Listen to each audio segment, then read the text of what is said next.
Right now, that's Burj Khalifa behind me, and I will be going to the top of Burj Khalifa. দেশের প্রথম শ্রেণীর content creator Iftekhar Rafsan, কিন্তু বিতর্ক যেন পিছু ছাড়ছে না কন্টেন্ট ক্রিয়েটর ও ফুড ব্লগার ইফতেখার রাফসানের। তাকে সবাই ইফতেখার রাফসান না, রাফসান দা ছোট ভাই নামে চেনে।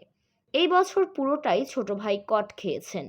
ওডি গাড়ি কেনার পর থেকে ছোট ভাই রাফসানের এই কট খাওয়া শুরু হয়।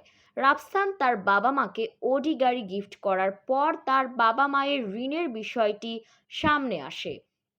এরপর রাফসান ই নিয়ে বি নিয়ে একটা কন্টেন্ট বানায়, সেখানেও রাফসান কট খায়। এরই কিছুদিন পর তার ড্রিঙ্কস ব্লু তাকে আদালত প্রাঙ্গণে পৌঁছে দেয়।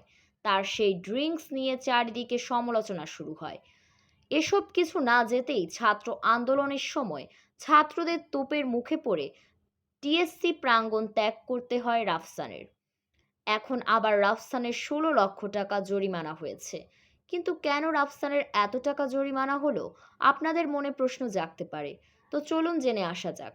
গত বছরের ৭ ডিসেম্বর ব্লু নামে একটি ইলেকট্রোলাইটস ড্রিঙ্ক বাজারজাত করার ঘোষণা দেয় আলোচিত ইউটিউবার ইফতেখার রাফসান।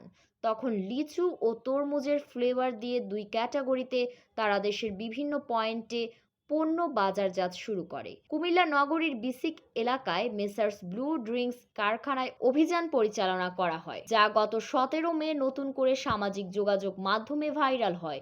এরপরই রাফসানকে কটাক্ষের শিকার হতে হয়, কারণ রাফসানের ব্লু ড্রিঙ্কস তৈরির কারখানায় মানহীনভাবে ব্লু ড্রিঙ্কস তৈরি করা হতো, কোনো মোড়ক ব্যবহার করা হতো না, সেই সাথে নোংরা পরিবেশে এই ড্রিঙ্কস তৈরি করা হতো।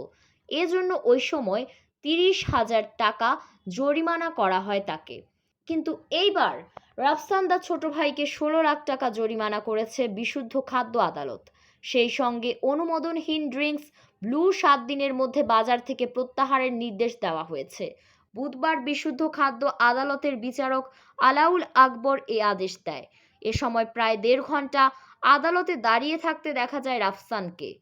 বাংলাদেশ নিরাপদ খাদ্য কর্তৃপক্ষের ক্ষমতাপ্রাপ্ত নিরাপদ খাদ্য পরিদর্শক মোহাম্মদ কামরুল হোসেন জানান, আগামী ৭ দিনের মধ্যে কোমল পানীয় ব্লু এর সব মালামাল তুলে নেবে এবং এ ধরনের ব্যবসা তারা আর করবেন না বলে ৩০০ টাকার স্ট্যাম্পে অঙ্গীকার করেছেন রাফসান।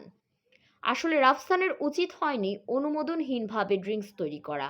এখন হয়তো ছোট ভাইয়ের শিক্ষা হয়েছে। অবশ্য রাফসানের আপা দেশে থাকলে তাকে বাঁচিয়ে নিতে পারত, কারণ আপার হাতের বিরিয়ানি খেতে চেয়েছিল রাফসান। আপার পক্ষে কন্টেন্ট বানালে অবশ্যই আপা রাফসানের জন্য কিছু না কিছু করত, কিন্তু আপা তো নাই, তাই বেচারা রাফসানের এতগুলো টাকা গেল। অবশ্য ছোট ভাইয়ের জন্য কষ্ট হচ্ছে, কারণ টাকার পরিমাণটা অনেক বেশি।